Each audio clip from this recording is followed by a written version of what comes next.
Rivers have forever been a vital element of life in the tri-state region. They've played a key role in interstate commerce, provided scores of communities with abundant supplies of fresh water, and even defined the borders of the cities, counties, and states that make up the tri-state area. While there's no denying that the many bridges spanning our rivers have in some ways erased those borders and fostered a greater sense of regional community and connection, it's also true that despite these bridges, our rivers are often viewed as solid, impenetrable walls. What follows is a tragic example.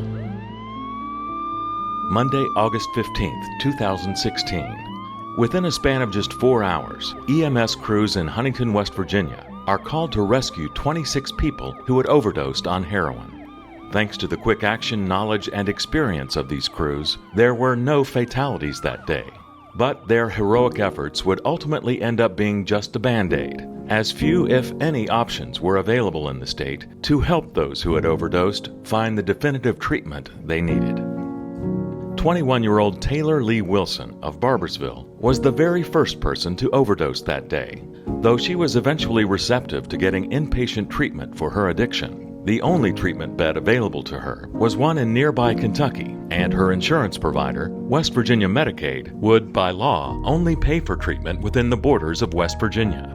After more than a month of waiting unsuccessfully for a treatment bed to open up in West Virginia, Taylor overdosed again and died, setting into motion a long and difficult battle by Taylor's mother, Leigh Ann, to change the system.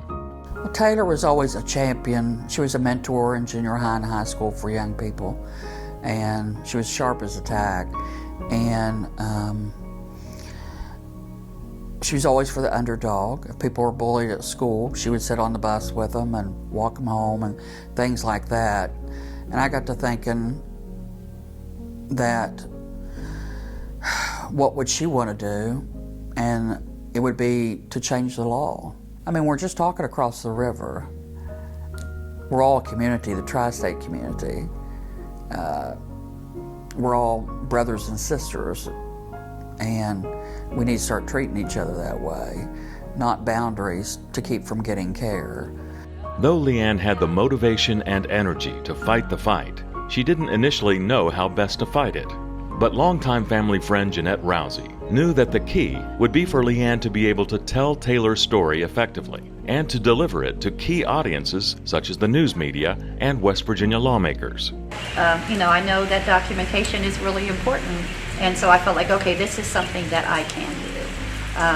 And I helped put that timeline together and help Leigh Ann tell Taylor's story. And just as, if not more important, Jeanette introduced Leigh Ann to a friend, Chad Lovejoy, an attorney and member of the West Virginia House of Delegates from Cabell County. I've known Jeanette for many, many years, and so she came to me and said, there's a problem in the law that has had a role in my friend losing her daughter. And so I said, well, let's sit down and try to figure it out. So we spent a good bit of time trying to go through the rules and regulations and the code to figure out exactly where the problem was so we could come up with a plan to address it.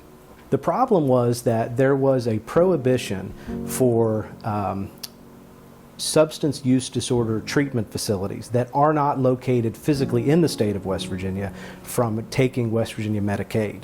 Now, physical injuries were covered. So if you were over in Ashland and you broke your foot, or you're in South Point and you fell and hit your head, they would cover that treatment, but they would not cover treatment for behavioral health, and particularly substance use disorder. So the problem was when Taylor was ready to get help, she could not find a bed in West Virginia, and although she could find a bed across the river, West Virginia Medicaid would not cover the treatment. Though the OVP HEALTH Recovery Center, an 80-bed inpatient treatment facility in South Point, Ohio, was not yet open at the time of Taylor's death, it would have been an ideal treatment destination for her had it been open and had the rules for West Virginia Medicaid allowed it. Leigh Ann's story and Taylor's story is just tragic. To have a loved one who has been inflicted with this disease, know they need help, trying to get them help, but couldn't get them into a facility to see that take place, and then ultimately have Taylor pass as they wait to get a spot into a rehab facility. It's just tragic. But Leigh Ann Wilson was not about to let the story end there. She was bound and determined to work with Delegate Lovejoy for as long as it took to make sure other families wouldn't have to experience the pain hers experienced. And he didn't make any qualms about it. It's going to take a long time. It was very complex. And he said, we're probably talking 2 or 3 years. I said, yeah, but when it's done, how many can we save? She was laser focused, refused to take no for an answer, and if we would run into a wall procedurally or time-wise, then she would say, all right, how do we get around this? And it was just a remarkable experience for me as a parent, a citizen, a legislator to work with somebody like Leigh Ann. A remarkable experience and a remarkable outcome, as their efforts ultimately resulted in a change to Medicaid's rules, allowing West Virginia patients to receive care and treatment for substance use disorder outside the boundaries of the state. And so you think of the people that we're helping every day that are from West Virginia that 2 years ago couldn't get access to care. They're now in my facility as patients getting treatment. And so that's all to a testament to Delegate Lovejoy and Leigh Ann's hard work to see that what happened to her wouldn't happen to some other family. As the OVP HEALTH Recovery Center dedicates its women's wing in honor and memory of Taylor Leigh Wilson, it also recognizes the amazing power of a mother's love, a mother who understandably has mixed emotions on a day like today. Happy and sad at the same time.